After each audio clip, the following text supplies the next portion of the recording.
Dia Allah yang setia, Bapa yang mulia, yang kasihnya memulihkan kita, yang sudi mengorbankan nyawanya untuk keselamatan kita. Mari pagi ini kita mau datang untuk menyembah Dia, karena dengan apa kita akan balas segala kebaikan Tuhan selain kita mau datang memuji dan memuliakan Dia, menyerahkan seluruh hidup kita hanya untuk-Nya. Terima kasih Yesus untuk kebaikan, kasih setia dalam hidup kami. Yesus, Kau Allah yang setia, Kau Allah yang setia, Bapa yang mulia, kasih-Mu besar Tuhan. Kau pulihkan hidupku, Kaulah harapan, Kaulah harapanku, hidupku dalam-Mu, hidupku dalam-Mu. Terima kasih Tuhan, Kau selamatkan, Kau selamatkan hidupku. Dengan apa kan ku balas segala kebaikan-Mu? Segenap hatiku menyembah-Mu Yesus, ku bersyukur padamu. Dengan apa kan ku balas segala kebaikan-Mu? Segenap hatiku menyembah-Mu Yesus, ku bersyukur padamu selamanya, selamanya. Mari kita berdoa. Sebagaimana pujian yang baru saja kami naikkan di hadapan-Mu Tuhan, sungguh Engkau Allah yang setia, yang kasih-Mu begitu besar di dalam hidup setiap kami, sehingga Engkau mau merelakan putra-Mu yang tunggal menjadi penebusan bagi kami. Kalau kami mengingat diri kami Tuhan, kami mengingat kegagalan-kegagalan kami, oh sesungguhnya siapakah kami, sehingga Engkau menyatakan kasih-Mu yang begitu besar dan menebus kami. Terima kasih Tuhan untuk kasih setia-Mu. Dengan apa lagi kami akan bisa membalas kasih-Mu? Tidak ada satupun yang bisa mengimbangi kebaikan-Mu di dalam hidup kami.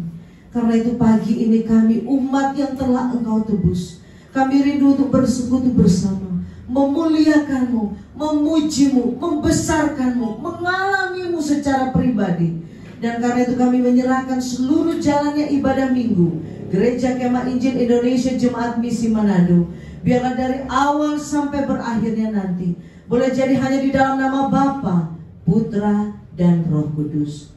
Amin. Silakan duduk Bapak Ibu Saudara. Puji Tuhan Bapak Ibu yang dikasih diberkati Tuhan.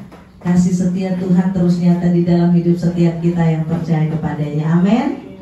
Karena itu mari pagi hari ini kita mau datang ke hadirat Tuhan dengan penuh dengan sukacita, karena kasih setia Tuhan besar bagi kita.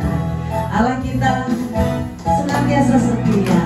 Mari kita memuji-Nya, kita memuliakan-Nya, bersorak-sorai baginya. Datang ke hadirat Tuhan dengan hati yang penuh sukacita. Datang ke hadirat Tuhan dengan senyum dan muka yang gembira.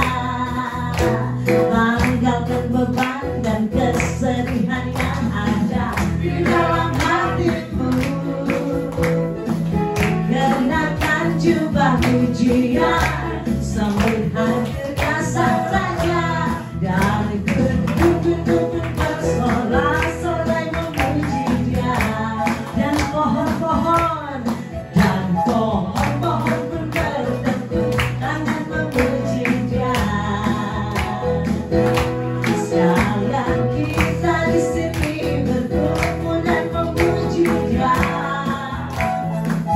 Yesus Tuhan Raja, Dialah yang bertata di atas umatnya. Mari sambut, mari kita sambut Sang Raja, mari kita puji namanya, mari kita puji namanya.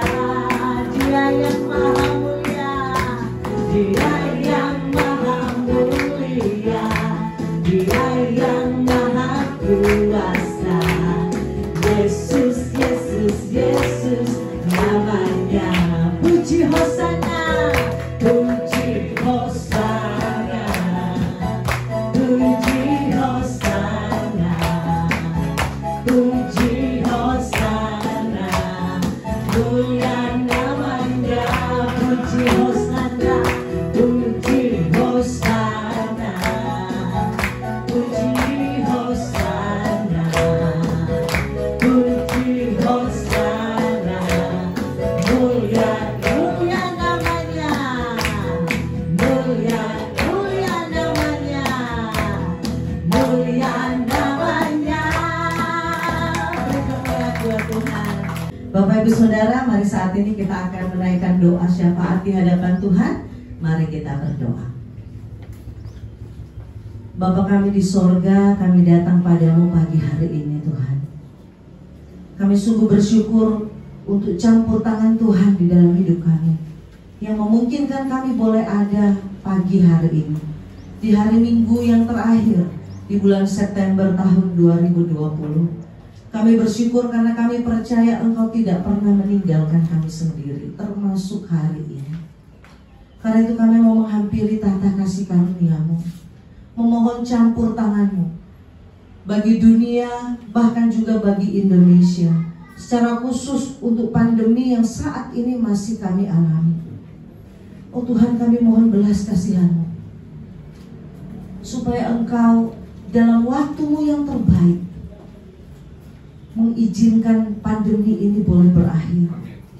Kami percaya Tuhan, Engkau punya maksud dan rencana yang baik di tengah pandemi yang Engkau izinkan dihadapi oleh dunia, Indonesia, bahkan kami semua. Ajar kami untuk tetap memandang kepadamu, berharap kepadamu, mempercayai waktu yang terbaik yang akan Engkau nyatakan, sehingga segala sesuatunya boleh pulih kembali. Tuhan, tolong setiap hamba-hamba-Mu, petugas yang ada di garis depan, setiap gugus tugas, setiap pribadi yang ada di garis depan untuk memberantas pandemi ini, mencegah rantai ini terus berkelanjutan. Kami mohon biarlah Engkau yang menolong, memberikan bijaksana yang berasal daripada-Mu. Kami terus menyerahkan juga Tuhan untuk setiap pribadi yang telah terkonfirmasi positif. Tuhan, biarlah Engkau yang menyatakan kemurahan-Mu, sehingga mereka boleh pulih, mereka boleh sembuh di dalam anugerah Tuhan. Dan setiap petugas medis yang menangani, berikan juga kepada mereka kekuatan, kesehatan yang berasal daripada-Mu. Tuhan, tolong. Kami menyerahkan seluruh kehidupan kami, bahkan seluruh masyarakat yang ada, agar tidak terlalu khawatir dan takut, tapi tetap waspada di dalam menjalani hari-hari hidup sesuai dengan prosedur yang telah dinyatakan oleh pemerintah. Kami menyerahkan hidup kami masing-masing dalam tangan. Setiap kami yang duduk di tempat ini maupun yang mengikuti secara online, Engkau tahu hati kami, Engkau tahu kerinduan kami, Engkau tahu harapan-harapan kami. Kami bawa semuanya dalam tangan Tuhan, agar Engkau yang menyatakan yang terbaik, seturut dengan rancangan damai sejahtera-Mu bagi kami. Hamba-Mu yang sebentar akan membentangkan firman Tuhan, biarlah Engkau yang memenuhi hamba-Mu dengan urapan Roh Kudus, sehingga apa yang hamba-Mu nanti akan sampaikan sungguh merupakan isi hati Tuhan yang Engkau mau untuk kami dengar dan lakukan di dalam pertolongan kuasa Roh Kudus. Dan kami bersyukur untuk setiap kebaikan Tuhan, berkat-berkat-Mu yang boleh Engkau beri Dan kalau sebentar kami akan mengembalikan sebagian daripadanya, biar Tuhan memberkati, menguduskan, supaya melaluinya nama Tuhan dimuliakan, kerajaan Allah diperlebar. Dan kami terus menyerahkan Gereja Kemah Injil Indonesia Jemaat Misi Manado, Gembala sidang bersama dengan keluarga, seluruh badan pengurus jemaat, untuk terus ada di dalam kasih karunia-Mu. Kami naikkan segala syafaat permohonan kami ini di dalam nama Yesus Kristus, yang adalah Tuhan dan Juru Selamat hidup kami yang sejati. Amin. Saat ini Bapak Ibu Saudara, mari kita siapkan hati dan pikiran kita untuk kita akan sama-sama mendengar kebenaran firman Tuhan yang akan disampaikan oleh Bapak Pendeta Roli Igir, Master Teologi. Saya undang kita semua untuk bangkit berdiri. Firman Tuhan berkata bahwa Ia beserta dengan kita. Itu sebabnya kita boleh kuat roh dan jiwa kita, karena dengan sayapnya kita akan terbang tinggi, bahkan di tengah badai masalah sekalipun.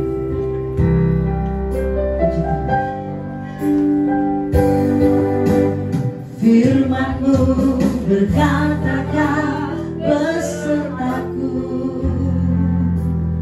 maka kuat roh dan jiwaku. Tangan-Mu Tuhan selalu kunantikan,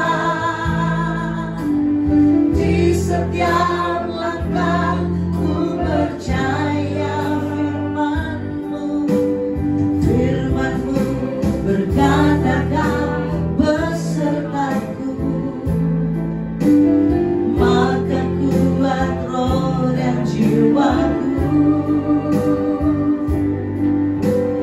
Tangan-Mu Tuhan selalu kunantikan,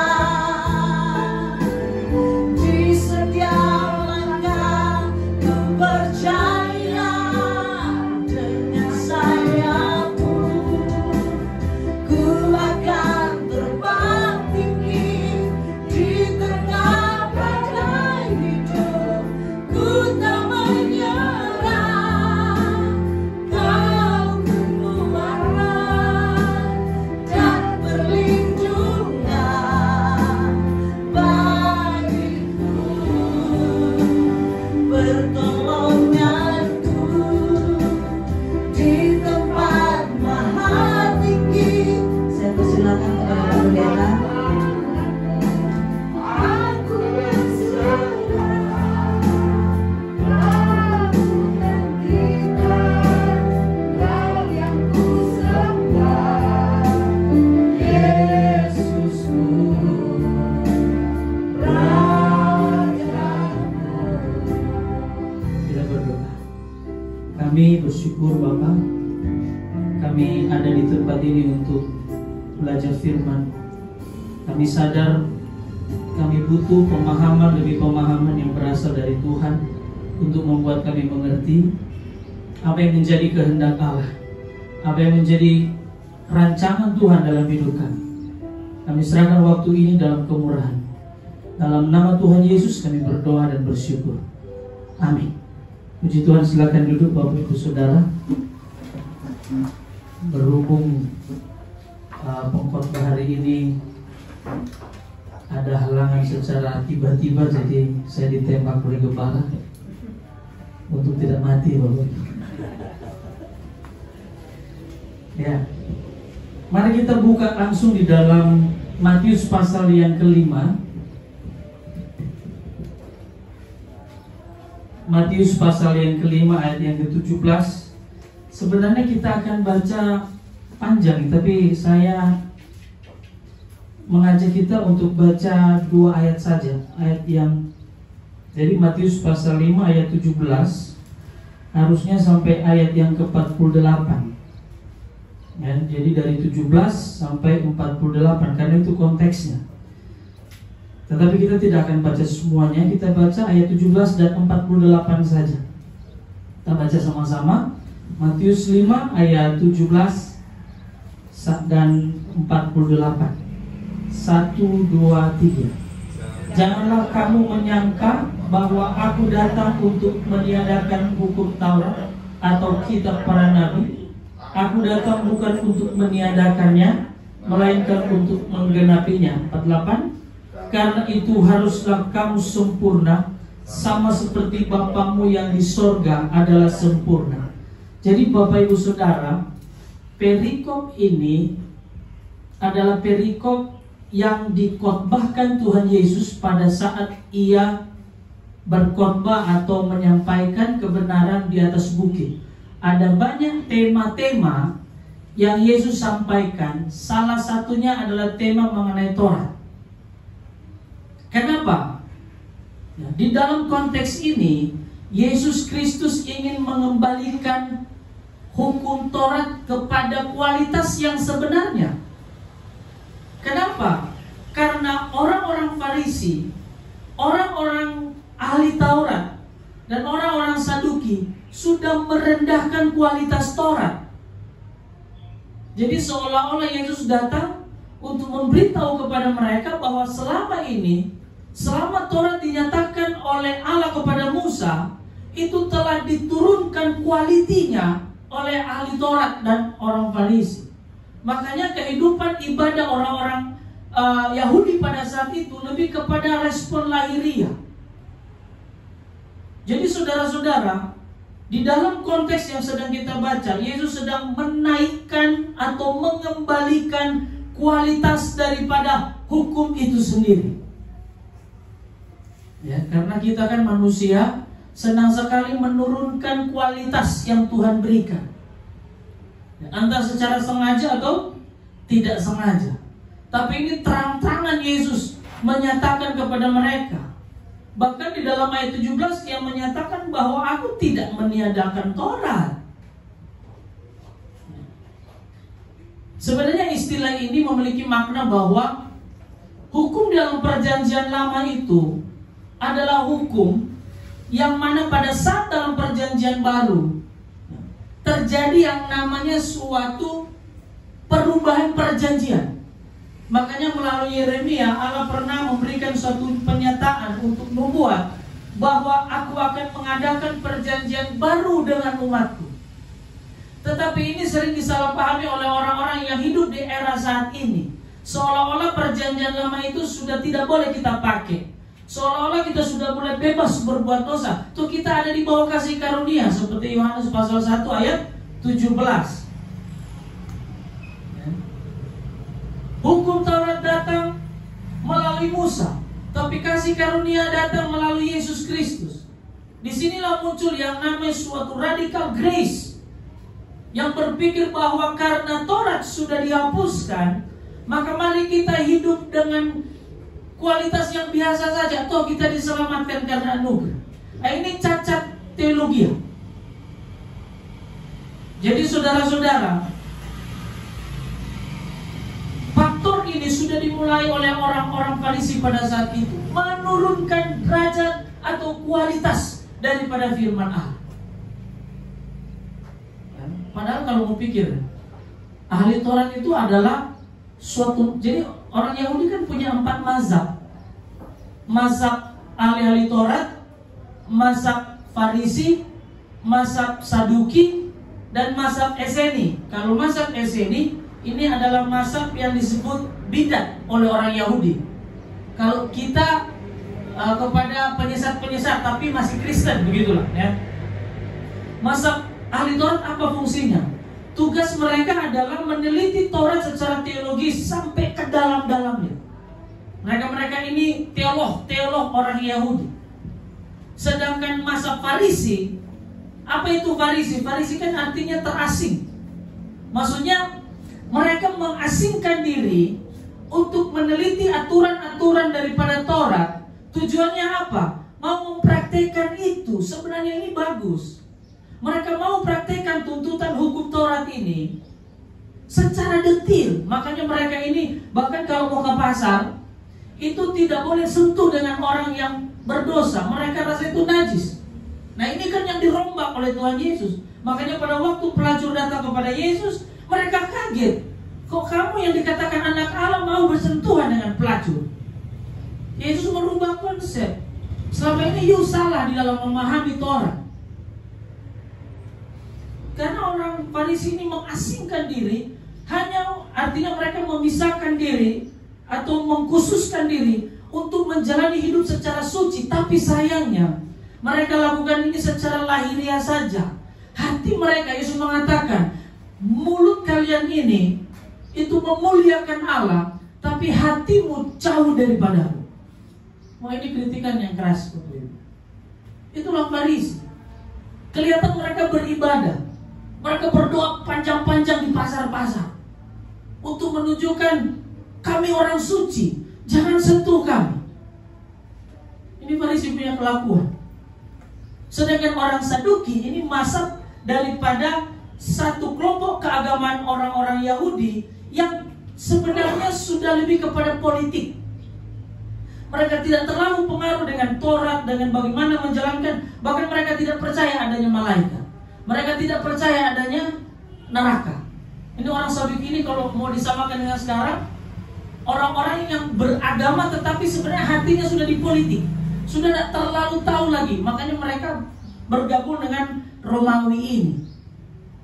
Itu Saduki. Saduki sebenarnya orang-orang Yahudi yang beragama, pejabat-pejabat orang Yahudi, tapi sebenarnya mereka sudah tidak percaya Alkitab itu firman Allah. Mereka hanya menerima Kejadian, Keluaran, Imamat, Bilangan, Ulangan. Cuma ini. Lain daripada itu kira-kira lagi mereka pikir, ini bukan firman Allah.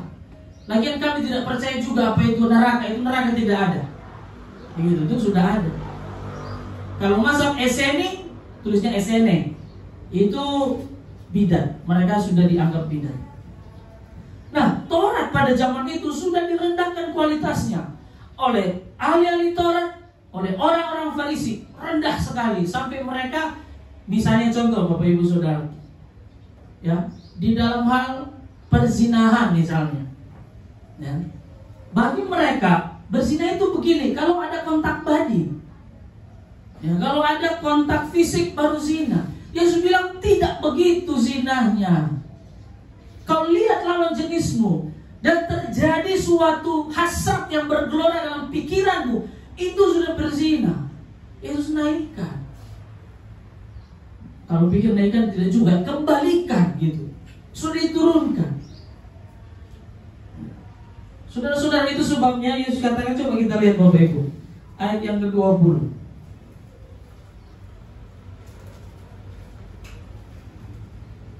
Ya, dia kasih tahu kepada orang murid-muridnya. Matius pasal 5 ayat 20. Maka aku berkata kepadamu, jika hidup keagamaanmu tidak lebih benar daripada hidup keagamaan ahli-ahli Taurat dan orang-orang Farisi, sesungguhnya kamu tidak akan masuk ke dalam kerajaan surga. Wah, keras sekali Bapak. Standar selamat itu bukan seperti orang-orang Farisi punya standar, kasihan. Dibilang begitu. Ya. Standar selamat atau masuk kerajaan surga Yesus menaikkan. Naikannya kemana? Ke titik itu ayat 48. Hendaklah kamu sempurna sama seperti Bapamu yang di surga adalah sempurna. Persoalannya sederhana. Siapa yang bisa mencapai kesempurnaan itu? Kesempurnaan yang dimaksud di sini adalah hidup yang tidak tercemar dengan dosa. Makanya dia kritik orang Farisi gara-gara apa? Orang Farisi berpikir keagamaan mereka ini sudah cukup untuk membuat masuk dalam surga. Yesus mengatakan tidak. Harus tambah ke atas. Sampai di mana Tuhan? Ayat 48. Sampai kepada satu titik kau harus sempurna, sama seperti Bapamu di surga sempurna. Nah, ini persoalan. Tidak ada orang yang bisa sempurna. Kalau ada orang yang bisa sempurna, kita tidak perlu Yesus Kristus, Bapak Ibu. Ya. Kita semua tidak sempurna. Makanya standar keagamaan itu Yesus naikkan. Itu yang pertama. Standar keagamaan Yesus naikkan. Dia kembalikan. Seolah-olah dia mengatakan kepada orang Farisi, kalian pikir itu yang membuat kamu bisa ke surga? No. Naik lagi, tambah lagi ke atas. Kalau mau pikir orang Farisi punya gaya hidup kan sebenarnya secara lahiriah hebat sekali. Mereka memelihara Taurat, mereka memelihara hukum-hukum itu dengan luar biasa. Tetapi yang jadi persoalan adalah mereka melakukan itu sebatas lahiriah saja. Yang penting kelihatan, aku beribadah, aku sedang melakukan sesuatu tugas pelayanan. kelihatan seperti ini. Tapi Alkitab berkata bahwa manusia melihat perawakan, tetapi Allah melihat hati. Amin. Nah, ini jadi soal Bapak Ibu. Saya boleh kelihatan pendeta di sini, tapi hati saya busuk, sama saja. Ya kan, saya bisa bersandiwara Bapak Ibu. Ya. Saya bisa melakukan sesuatu yang kelihatannya baik, tapi hati saya busuk. Manusia memuji, manusia hebat ini orang. Tapi Tuhan mengatakan, orang ini akan kucampakkan. Kenapa?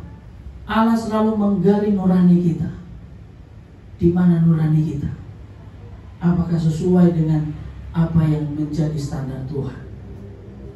Saudara-saudara kita mengalami kesulitan karena kita tidak sempurna.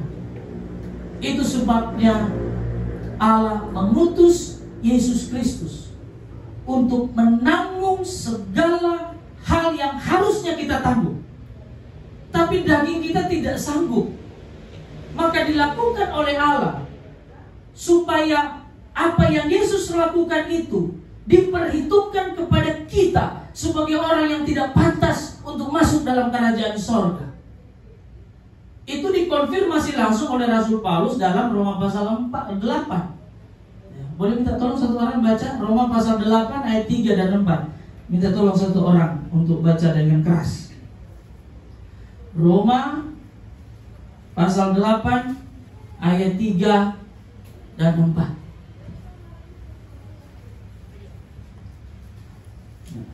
Mary, silakan Mary. Ayat 3. Sebab apa yang tidak mungkin dilakukan hukum Taurat karena tak berdaya oleh daging telah dilakukan oleh Allah dengan cara mengutus anaknya sendiri dalam daging yang serupa dengan daging yang dikuasai dosa. Karena dosa ia telah menjatuhkan hukuman atas dosa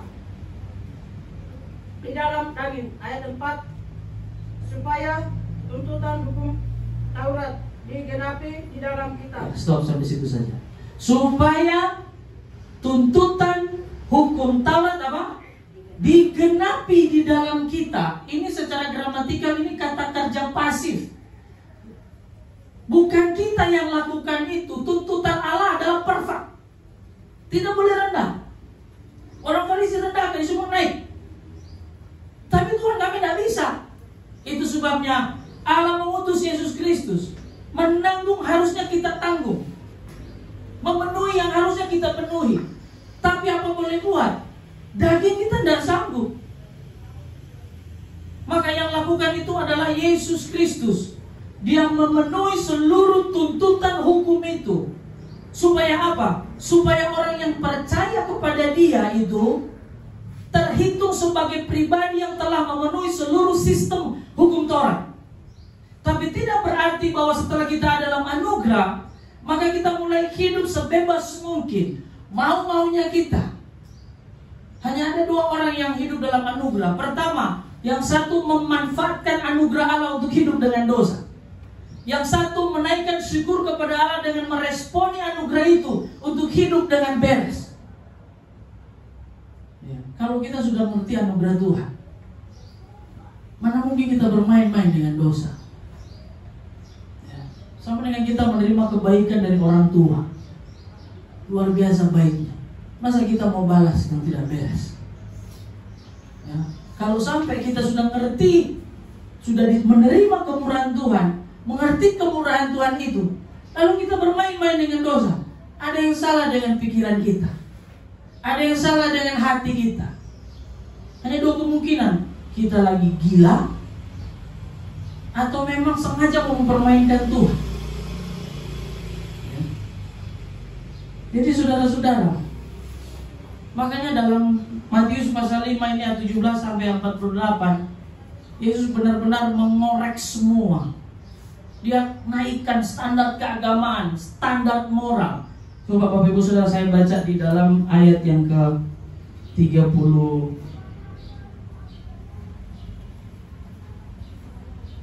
atau dari ayat 28 saja. Tetapi aku berkata kepadamu, ayat 28 ya, setiap orang yang memandang perempuan serta menginginkannya sudah berzina dengan dia di dalam hatinya. 29. Maka jika matamu yang kanan menyesatkan engkau, cungkilah dan buanglah itu. Karena lebih baik bagimu jika satu dari anggota tubuhmu binasa, daripada tubuhmu dengan utuh dicampakkan ke dalam neraka. Dan jika tanganmu yang kanan menyesatkan engkau, penggal atau potong itu, dan buanglah itu. Karena lebih baik bagimu jika satu dari anggota tubuhmu binasa, daripada tubuhmu dengan utuh masuk neraka. Saudara-saudara, ini standar yang Tuhan berikan kepada orang harusnya. Ya. Kalau mata menyesatkan apa? Cungkil. Kalau tangan menyesatkan, potong. Kalau kita mengikuti prinsip ini secara literal, soalnya ada tangan orang semua, soalnya ada mata orang semua. Saudara-saudara, tapi ada seorang bapak gereja, kalau tidak salah Origenes, kalau tidak salah. Maaf, dia mempraktekkan ini secara literal. Waktu itu akhirnya dia nyesal. Dia bilang, saya tidak ngerti firman Allah, tapi itu sudah saya potong. Dia potong, maaf, yang dia potong kelaminnya. Itu sebabnya berapa penting kita ngerti ajaran. Itu sudah teolog. Abad-abad ketiga apa keempat itu. Dia baca teks ini. Dia bilang, oh setengah mati, tapi saya harus tunduk kepada Allah. Dia potong kelaminnya. Tapi sudah potong, dia pelajari lagi, dan bapak-bapak gereja berembuk dan menyatakan hal itu. Dia sadar dia salah. Maksudnya ada. Mau sambut, boleh. So kelar. Itu sebabnya betapa pentingnya doktrin. Kenapa? Karena kalau kita salah kita kelar kita. Jadi saudara-saudara, sebenarnya saya ingin sedikit lebih panjang, tapi ada aturan khusus dalam ini. Inti daripada teks ini menyatakan bahwa pertama, Allah menaikkan standar itu. Standar moral dinaikkan, standar keagamaan dinaikkan. Untuk apa? Untuk menjebak orang Farisi. Oh, kamu pikir kamu sudah suci, kamu pikir kamu sudah kudus, kamu pikir kamu sudah hebat. Lihat, apakah kamu pernah berzina, pernah salah dengan tangan, pernah salah dengan mata? Kalau pernah, harusnya itu kau potong. Makanya mereka benci sekali orang-orang Farisi. Maka dia tutup dalam ayat 48. Tuntutan Allah Bapa satu, yaitu sempurna. Tapi kamu tidak bisa. Rasul Paulus jelaskan di dalam Roma 8 tadi yang sudah dibaca oleh Mary. Daging kita tidak sama, tapi karena begitu besar kasih Allah akan dunia ini, sehingga Dia mengaruniakan anaknya yang tunggal, supaya barang siapa yang percaya kepadanya tidak binasa, melainkan beroleh hidup yang kekal. Tuhan Yesus memberkati kita semua. Amin. Mari kita berdoa. Bapa Surgawi, kami bersyukur kepadamu dengan renungan ini. Tolong kami supaya kami dapat memahami firman-Mu dengan baik, sehingga hidup kami menjalani kehidupan yang benar-benar mensyukuri atas kebaikan, atas anugerah-Mu. Kami tidak lain. Kesucian kami tidak mencapai standar Tuhan. Kekudusan kami tidak bisa mencapai standar Tuhan. Tapi kami memuji kebesaran-Mu oleh karena kemurahan-Mu. Kami boleh diselamatkan. Namun di tengah-tengah kami mengalami anugerah, kami percaya Roh Kudus akan menuntun, membimbing kami untuk hidup dalam kesucian. Bukan berdasarkan karena kami baik, tapi karena Kristus yang sudah memberikan kemurahan bagi kami. Dan pujilah Engkau ya Allah, ya Tuhan kami Yesus Kristus. Kami berdoa dan bersyukur. Amin. Puji Tuhan. Bapak saudara, mari kita bangkit berdiri. Kita akan tutup ibadah ini. Kita akan pujian sama-sama yang berkata, terima kasih Tuhan.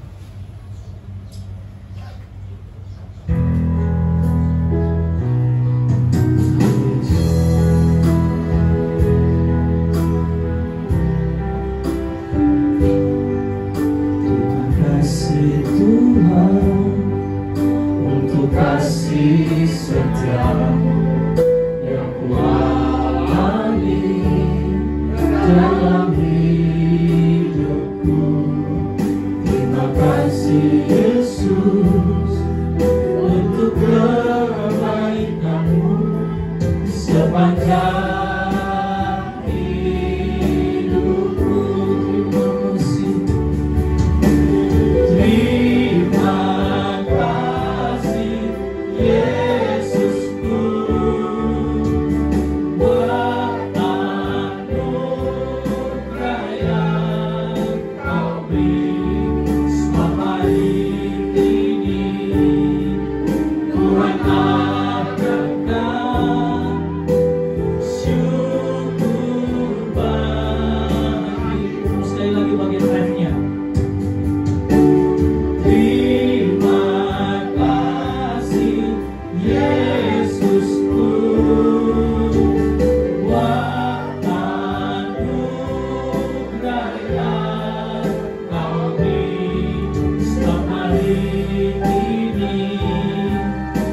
Tuhan adakan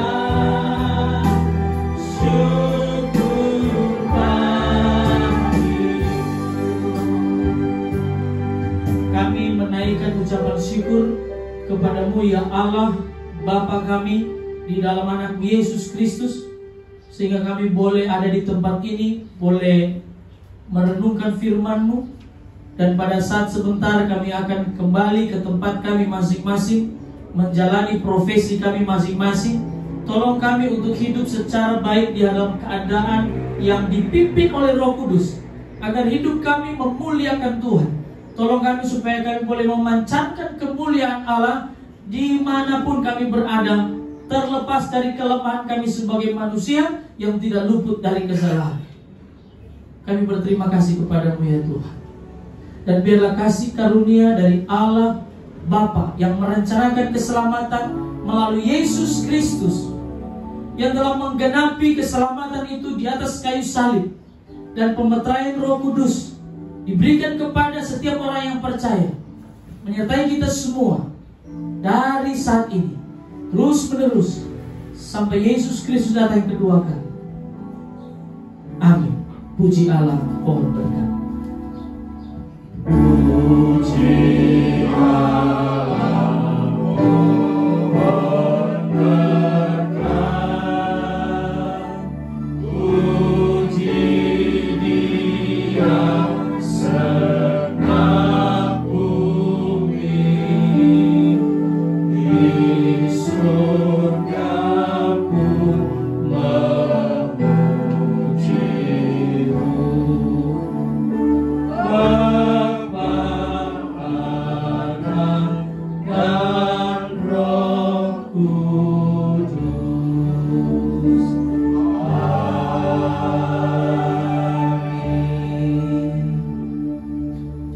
Puji Tuhan, ibadah kita selesai. Silakan duduk.